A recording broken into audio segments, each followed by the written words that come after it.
Hey folks, the Red Scourge here for Operation Sports, and welcome back to Run the Triple Episode 2. Meet the Army Black Knights' new head coach, Grant Chestnut, formerly of Kennesaw State, where he served as offensive coordinator and O-line coach. He also played under Paul Johnson at Georgia Southern in the late 90s as an offensive lineman, so this guy really lives and breathes triple option football. Okay, taking a quick look at the recruiting board here. Mostly I'm just trying to fill team needs. Quarterback's not actually a team need for me right now, but this guy seemed like a really good fit for the offense, so I threw him on my board because he had Army #1 overall. We need a wide receiver. As you guys know, it's pretty easy to recruit wide receivers in this game. Not really a big problem there. There are a lot of prospects and a lot of guys that don't really get recruited heavily.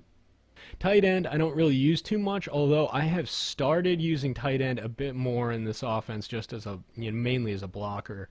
And it's a good way to kind of stretch the defense horizontally across the line. Got some pretty solid O-line prospects that are interested. Need a defensive tackle. I need 2 free safeties and 2 strong safeties. Free safety, I was happy with the interested prospects here. I can only recruit a maximum of 3 stars, as I mentioned in the previous video.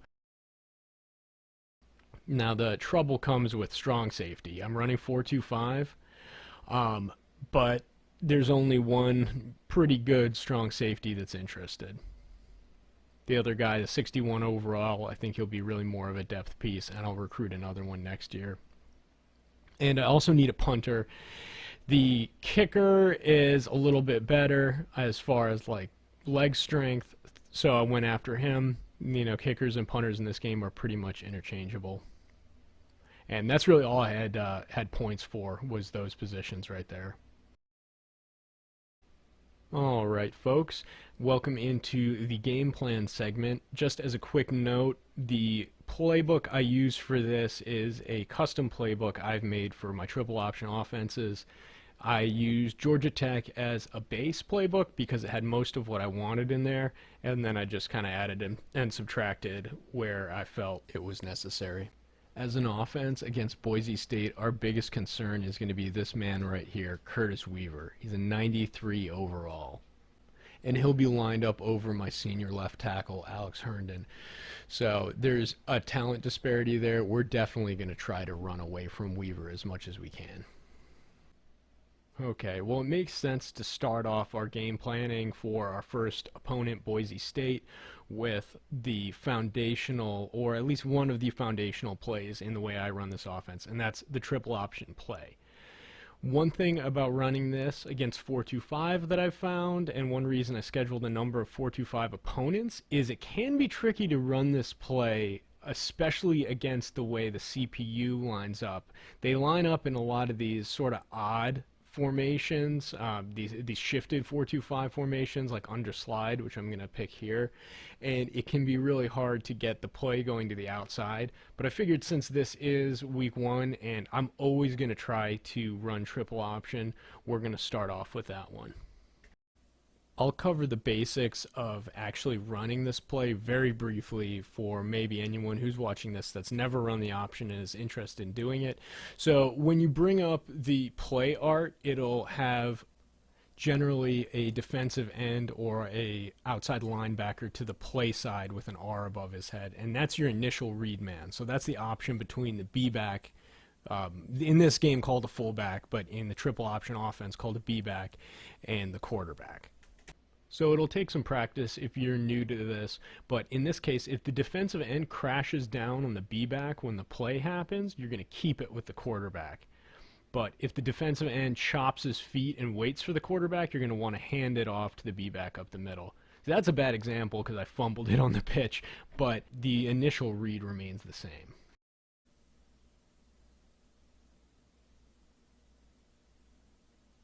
So here we're going to run triple option again, same side. And the defensive end stayed home to play the quarterback, so you hand it off to the B-back. And I'll show that again in instant replay here.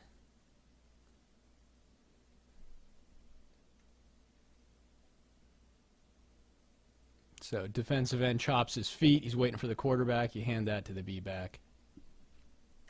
There's not a whole lot else to this play. You pitch it to your wing back if he's open. Here I'll show the wing bone version of this. The play essentially works the same way, but one main difference is that you can flip the play to the left or right side using just the right stick. You don't have to go in and audible that, which is a nice little feature because the defense probably isn't going to shift around in response to that, so you can get kind of the same look.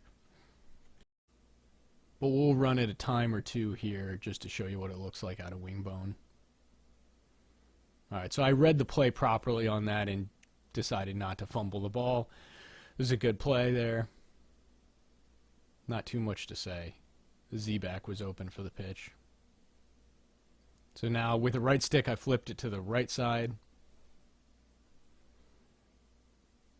Yeah, and that hands off to the B-back, but defense just clogged it up. So we got a safety blitz on the right side of the formation. So flipped it. And defensive end stayed home, so that's going to the B-back.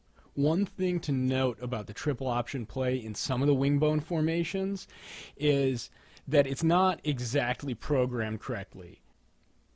I had to actually add this into my playbook to show you guys. The one I picked was in wing bone twins over. It's called triple option center. And you'll see that the edge man, there's no read designated. And it's not that this play is necessarily broken, it just doesn't work properly. You could hand it to the B-back or keep it and it would work both ways, and it's just not really good sim football, at least in my estimation. So I pulled all those plays out, and since with wing bone you can flip the play easily even if it's an unbalanced formation, I just pulled all those out. So that's just something to note if you're running this, and this will come up in the stock playbooks, whether it's Georgia Tech or Army. I know they definitely have wing bone in there. I'm not sure about Air Force and Navy, but just something to keep in mind. All right, so we're moving on to our second play we're going to focus on in the game plan. This is a play that most triple option guys, at least that I'm familiar with, would call a midline option. EA calls it the midline QB ISO. And this is a fantastic play. Honestly, this is just as much a cornerstone of my triple option offense as the triple option is. It's just an option between the B-back and the quarterback, but it just works so well. The main difference in this play is that you're reading an interior defensive lineman, but the read works the same. If the defensive tackle chops his feet and waits for the quarterback, you hand it to the B-back, but if he crashes, you keep it with the quarterback. You got to make that read quickly, though, and that's something that'll take a little bit of practice. All right, so let's run it here. Yep, keep it with the quarterback. It's a good gain. What, 8-9 yards? It's a solid gain. We'll run this play again here, and this is one thing I love about NCAA 14. See that? You make the correct read and the defense still wins sometimes, and that's something I really love. I mean, I don't love it when it's my offense, but the fact that that can happen. So yeah, supposed to be kept with the quarterback, but that defensive tackle totally blew up that play. You can audible this play to the other side. I rarely do that, almost never. As far as the formations that it's programmed into in the game, it's all formations with an A-back on the left side. But the play works the same. It's fine. I don't see any issue doing that.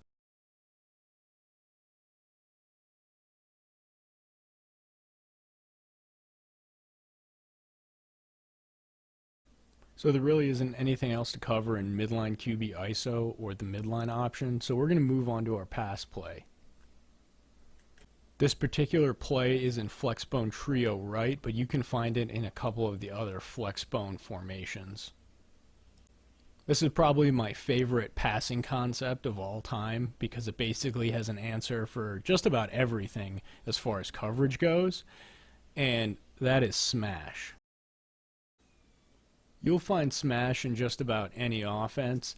Basically, it's just a concept where the slot receiver runs a high route and the X receiver runs a low route.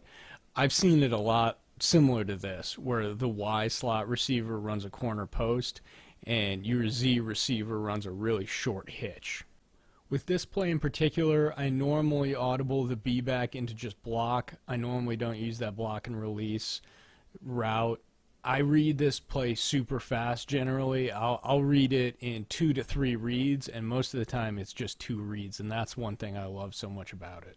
So the way I read this play is pretty simple. I'm going to read the Y slot receiver first, and I'm looking for man or zone coverage. So if it's man, I know for the most part, right bumper is going to be open.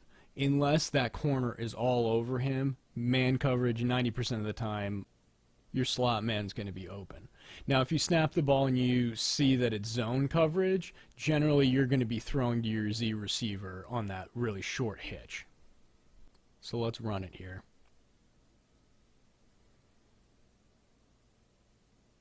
Okay, yeah, it's a little bit questionable throwing that pass, especially with JKits sliders. If it's early in the game and your quarterback's not warmed up, that pass could be trouble. But I'm basically just going on my usual reads. I would say those reads work about 90% of the time. Sometimes the slot corner is going to be all over your guy in man, and he's going to pick off the pass or swat it down. And sometimes in zone, your Z receiver is going to be covered up with a flat. We're going to run this one again here. This one's pretty interesting because I make the wrong read, but it actually works out okay. If we go into instant replay here, you'll see that my Y slot receiver is actually open, but I misread it. I thought it was zone the way that corner was backpedaling initially.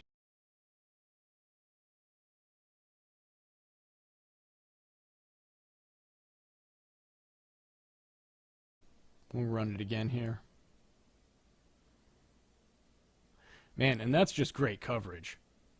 We'll take a look at this in instant replay. This is something I love about JKits sliders. Generally, things are easier in practice, but the coverage downfield was really good and it allowed the defensive tackle to get in there for a sack.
So that just about wraps it up for week 1 at Boise State. That's a real heartbreaking way to lose a game at the end there, but I've got no one else to blame but myself. 4 turnovers is not going to get it done, and I really should have had this in the bag, but made some bad decisions. That illustrates a really good point with this offense, is that you can't really lose your focus. It's not one of these offenses that you can sleepwalk your way through and do okay. If you lose focus, you're probably going to screw it up, as I did there. As always, thank you so much for watching, and don't forget to like and subscribe to stay up to date with all the new content Operation Sports is putting out.